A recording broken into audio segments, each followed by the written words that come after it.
ನಮಸ್ಕಾರ ಪೋಷಕರು ಮತ್ತು ಮಕ್ಕಳೇ, ಇಂದು ಒಂದು ಪ್ರಮುಖ ವಿಷಯದ ಬಗ್ಗೆ ನನ್ನ ಅನಿಸಿಕೆ ಮತ್ತು ಅಭಿಪ್ರಾಯಗಳನ್ನು ನಿಮ್ಮೊಂದಿಗೆ ಹಂಚಿಕೊಳ್ಳಬೇಕೆಂದು ತೀರ್ಮಾನಿಸಿ ಈ ವಿಡಿಯೋವನ್ನು ಮಾಡುತ್ತಿದ್ದೇನೆ. ವೀಕ್ಷಕರೇ, SSLC ಪರೀಕ್ಷೆ ಮುಗಿಸಿ ತುಂಬಾ ಖುಷಿಯಿಂದ ಕಾಲ ಕಳೆಯುತ್ತಿರುವ ಮಕ್ಕಳು ಒಂದು ಕಡೆ ಇದ್ದರೆ, ಕಳೆದ 1 ವರ್ಷದಿಂದ ಮಕ್ಕಳೊಂದಿಗೆ ಸರಿಯಾಗಿ ಸಮಯ ಕಳೆಯಲು ಆಗದೆ ಚಡಪಡಿಸುತ್ತಿದ್ದ ಪೋಷಕರು ಇಂದು ನೆಮ್ಮದಿಯಿಂದ ತಮ್ಮ ಮಕ್ಕಳೊಂದಿಗೆ ಬಿಡುವಿನ ಸಮಯವನ್ನು ಆನಂದಿಸುತ್ತಿರುವ ಖುಷಿ ಇನ್ನೊಂದು ಕಡೆ ಇದೆ.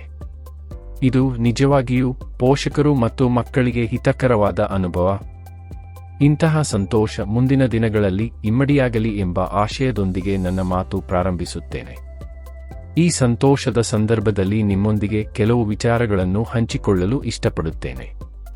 ಮಕ್ಕಳ ಮುಂದಿನ ಜೀವನದ ಬಗ್ಗೆ ಕನಸು ಕಾಣುವುದು ಪೋಷಕರ ಕರ್ತವ್ಯ, ಆದರೆ ಆ ಕನಸುಗಳಿಗೆ ನೀರು ಎರೆಯುವಂಥ ಕೆಲಸವು ಪೋಷಕರಿಂದಲೇ ಆಗಬೇಕು.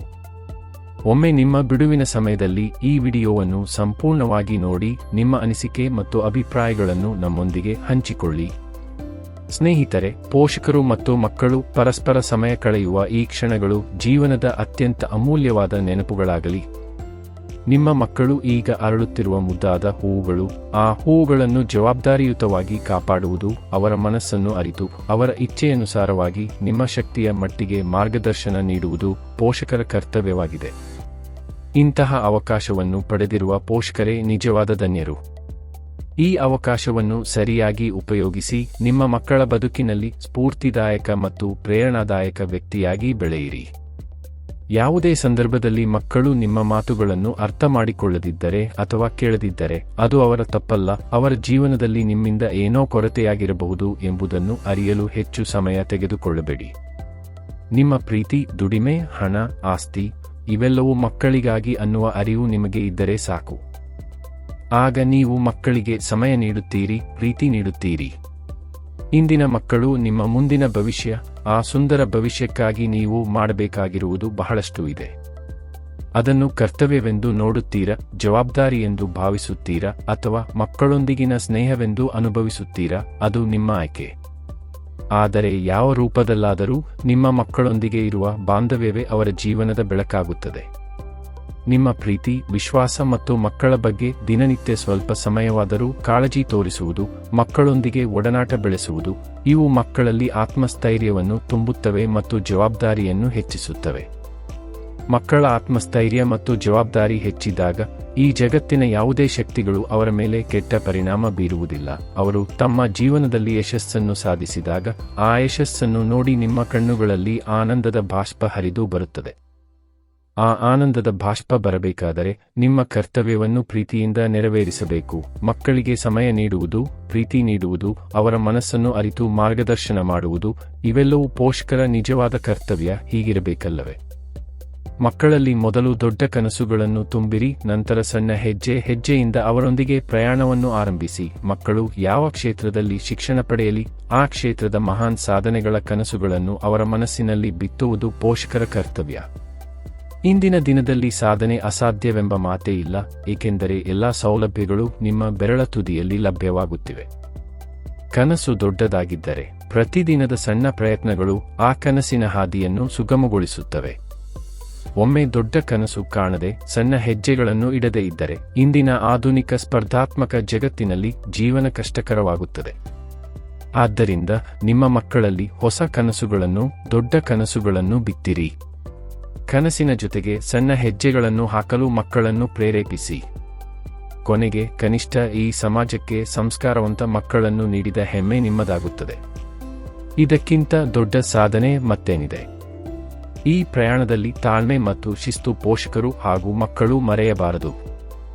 ಮಕ್ಕಳ ಅಂಕಗಳಿಗೆ ಅತಿಯಾದ ಪ್ರಾಧಾನ್ಯತೆ ನೀಡುವುದು ಪೋಷಕರ ತಪ್ಪು ಕಲ್ಪನೆ. ಅಂಕಗಳು ಮಕ್ಕಳ ನಿಜವಾದ ಸಾಮರ್ಥ್ಯದ ಮಾನದಂಡವಲ್ಲ. ಪೋಷಕರಾಗಿ ನೀವು ಮಕ್ಕಳ ಮನೋಸಾಮರ್ಥ್ಯವನ್ನು ಅರಿತುಕೊಳ್ಳಬೇಕು. ಇತರರೊಂದಿಗೆ ಹೋಲಿಕೆ ಮಾಡುವುದು, ಕಡಿಮೆ ಅಂಕ ಪಡೆದಾಗ ಮಕ್ಕಳೊಂದಿಗೆ ಸರಿಯಾಗಿ ಮಾತನಾಡದೆ ಕೋಪ ತೋರಿಸುವುದು ಯಾವ ಕಾರಣಕ್ಕೂ ಆಗಬಾರದು. ಪೋಷಕರ ಸಂತೋಷವನ್ನು ಕೇವಲ ಮಕ್ಕಳ ಅಂಕಗಳ ಮೇಲೆ ವಾಟ್ಸ್ಆಪ್ ಸ್ಟೇಟಸ್ನಲ್ಲಿ ಹಂಚಿಕೊಳ್ಳುವುದರಿಂದ ಮುಗಿಯುವುದಿಲ್ಲ. ಕಡಿಮೆ ಅಂಕ ಪಡೆದಾಗ ಅದನ್ನು ಹಂಚಿಕೊಳ್ಳಲು ಯಾರೂ ಮುಂದೆ ಬರುವುದಿಲ್ಲ. ಇದು ಮಕ್ಕಳಿಗೆ ಅವಮಾನವಾಗುತ್ತದೆ. ನಿಮ್ಮ ಮಕ್ಕಳ ಸಾಮರ್ಥ್ಯವನ್ನು ಗುರುತಿಸಿ, ಬೆಂಬಲಿಸಿ, ಬೆಳಗಿಸುವುದು ನಿಮ್ಮ ನಿಜವಾದ ಕರ್ತವ್ಯ. ಒಂದು ವಿಷಯ ನೆನಪಿಡಿ, ಮಕ್ಕಳು ಹೆಚ್ಚು ಅಂಕ ಪಡೆಯಲು ಸಾಧ್ಯವಾಗದ ಕಾರಣಗಳು ನೂರಾರು ಇರಬಹುದು. ಆದರೆ ನಿಮ್ಮ ಒಂದು ಸಣ್ಣ ಪ್ರೇರಣಾದಾಯಕ ಕೆಲಸ ಅವರ ಜೀವನವನ್ನು ಉತ್ತುಂಗಕ್ಕೆ ಕೊಂಡೊಯ್ಯಬಹುದು. ಸೋತವನಿಗೆ ಛಲ ಬರುತ್ತದೆ, ಗೆದ್ದವನಿಗೆ ಅಹಂಕಾರ ಬರುತ್ತದೆ. ಅಂದರೆ ಸೋತ ಮಗು ಪ್ರಪಂಚದ ಯಾವುದೇ ಕಷ್ಟದಲ್ಲಿಯೂ ಎದ್ದು ನಿಲ್ಲುವ ಶಕ್ತಿ ಪಡೆಯುತ್ತದೆ. ಇಂತಹ ಸಾಧನೆಗಿಂತ ದೊಡ್ಡ ಸಾಧನೆ ಇನ್ನೇನಿದೆ? ಸೋತ ಮಗುವಿನ ಹಿಂದೆ ನಿಮ್ಮ ಬೆಂಬಲವೇ ಅವರ ಶ್ರೀರಕ್ಷೆಯಾಗಿರಬೇಕು ಸ್ನೇಹಿತರೆ. ಇದೆಲ್ಲವೂ ನಿಮ್ಮ ಒಂದು ಸಣ್ಣ ಮಾತಿನಿಂದ ಸಾಧ್ಯ. ಅಂದರೆ ನಿಮ್ಮ ಮಾತು ಹೇಗಿರಬೇಕು? ಮಗ, ನಿನ್ನ ಪ್ರಯತ್ನ ನನಗೆ ಸಂತೋಷ ತಂದಿದೆ. ಇದು ಸೋಲಲ್ಲ, ನಿನ್ನ ಸಾಧನೆಯ ಮೊದಲ ಹೆಜ್ಜೆ. ಇಂತಹ ಮಾತುಗಳು ಮಕ್ಕಳ ಮನಸ್ಸಿನಲ್ಲಿ ಆತ್ಮಸ್ಥೈರ್ಯ ತುಂಬುತ್ತವೆ, ಪ್ರೇರಣೆ ನೀಡುತ್ತವೆ ಮತ್ತು ಅವರ ಜೀವನದ ಹಾದಿಯನ್ನು ಬೆಳಗಿಸುತ್ತವೆ. ಪರೀಕ್ಷೆ ಅಂತ್ಯವಲ್ಲ, ಅದು ಹೊಸ ಆರಂಭ. ಪರೀಕ್ಷೆ ಜೀವನದ ಅಂತಿಮ ಗುರಿಯಲ್ಲ, ಅದು ಹೊಸ ಅವಕಾಶಗಳ ಬಾಗಿಲು. ಅದನ್ನು ಭಯದಿಂದ ನೋಡದೆ ನಿಮ್ಮ ಸಾಮರ್ಥ್ಯವನ್ನು ತೋರಿಸುವ ವೇದಿಕೆಯಾಗಿ ಬಳಸಿಕೊಳ್ಳಿ. ಪರೀಕ್ಷೆಯಲ್ಲಿ ವಿಫಲವಾದರೂ ಅದು ಸೋಲಲ್ಲ, ಅದು ಪಾಠ, ಯಶಸ್ಸಿನ ದಾರಿಯನ್ನು ತೋರಿಸುವ ಅನುಭವ. ಪ್ರತಿಯೊಂದು ಪರೀಕ್ಷೆಯು ನಿಮ್ಮ ಜೀವನದ ಹೊಸ ಅಧ್ಯಾಯಕ್ಕೆ ದಾರಿ ತೆರೆದಿಡುತ್ತದೆ. ಈ ನುಡಿ ಮುತ್ತು ಮಕ್ಕಳಿಗೆ ಸ್ಫೂರ್ತಿದಾಯಕವಾಗುತ್ತದೆ. ಪರೀಕ್ಷೆ ಒಂದು ಅಂತ್ಯವಲ್ಲ, ಅದು ಹೊಸ ಆರಂಭ. ಮುಂದಿನ ಹಂತದಲ್ಲಿ ಪೋಷಕರು ಸೇರಿದಂತೆ ಮಕ್ಕಳಲ್ಲಿ ಶಿಸ್ತು ಅತ್ಯಂತ ಮುಖ್ಯ. ಯಶಸ್ಸು ಸಾಧಿಸಲು ಶಿಸ್ತು ಮೂಲಭೂತ ಅಸ್ತ್ರ. ದಿನನಿತ್ಯದ ಅಭ್ಯಾಸ, ಸಮಯಪಾಲನೆ, ನಿರಂತರ ಪರಿಶ್ರಮ ಇವು ಯಶಸ್ಸಿಗೆ ಸೇತುವೆಯಾಗುತ್ತವೆ.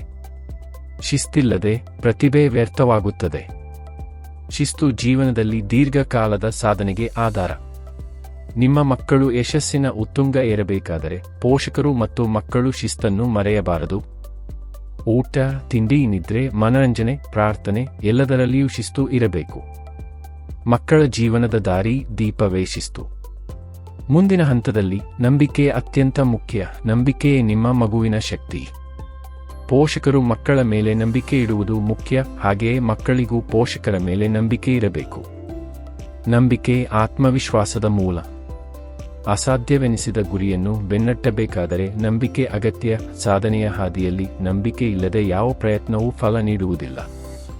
ಕೊನೆಯ ಹಂತದವರೆಗೆ ಪೋಷಕರು ಮತ್ತು ಮಕ್ಕಳು ನಂಬಿಕೆಯನ್ನು ಉಳಿಸಿಕೊಳ್ಳಬೇಕು.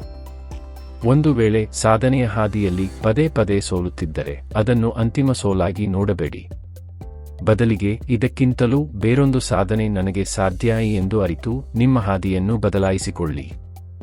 ಒಟ್ಟಿನಲ್ಲಿ ಸಾಧನೆಯಲ್ಲಿ ನಂಬಿಕೆಯೇ ಅತ್ಯಂತ ಶಕ್ತಿಯುತ ಅಸ್ತ್ರ. ಪ್ರಯತ್ನವೇ ಪ್ರತಿಭೆಯನ್ನು ಮೀರಿಸುತ್ತದೆ. ಪ್ರತಿಭೆ ಇದ್ದರೂ ಪ್ರಯತ್ನವಿಲ್ಲದಿದ್ದರೆ ಫಲವಿಲ್ಲ. ಕಠಿಣ ಪರಿಶ್ರಮವು ಎಲ್ಲ ಅಡೆತಡೆಗಳನ್ನು ಮೀರುತ್ತದೆ. ಪ್ರಯತ್ನವೇ ಯಶಸ್ಸಿನ ಕೀಲಿಕೈ.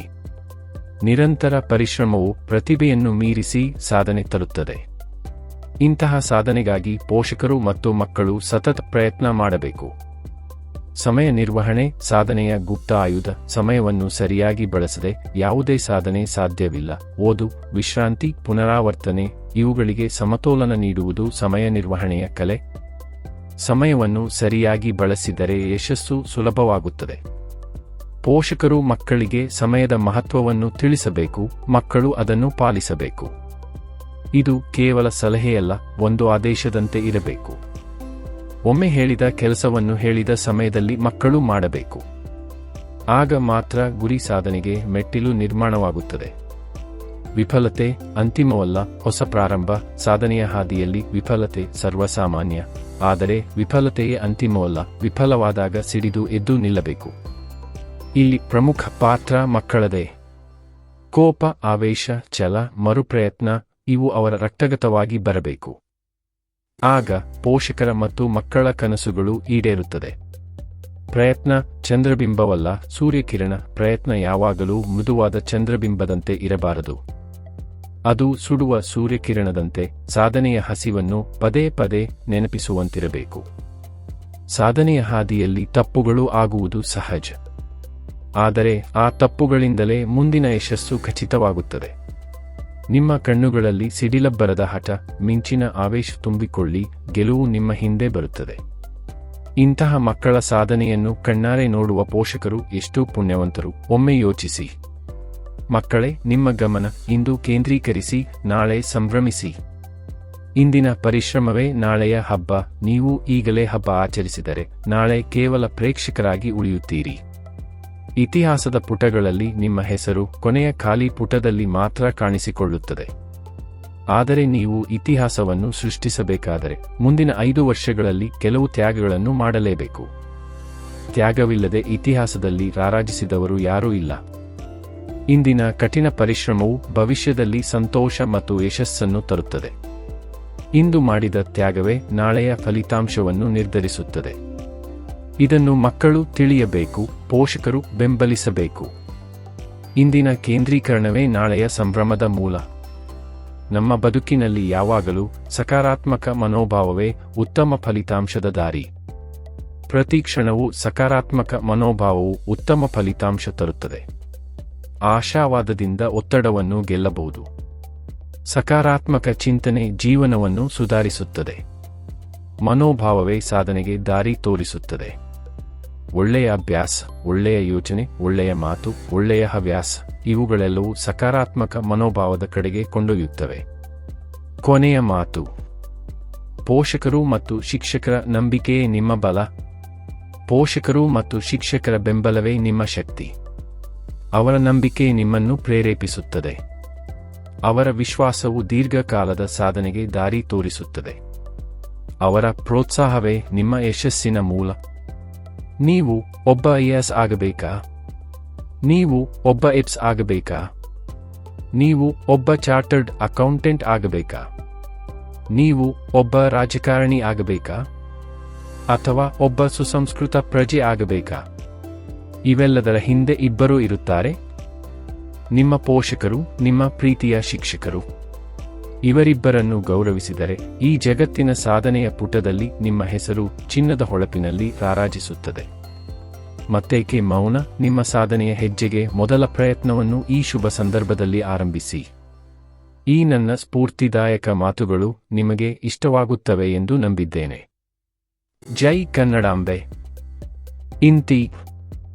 ನಿಮ್ಮ ಆಚಾರ್ಯ ಸತ್ಯನಾರಾಯಣ ಜ್ಯೋತಿಷ್ಯ ಮತ್ತು ಮಾರ್ಗದರ್ಶಕರು, ಶಿವಮೊಗ್ಗ.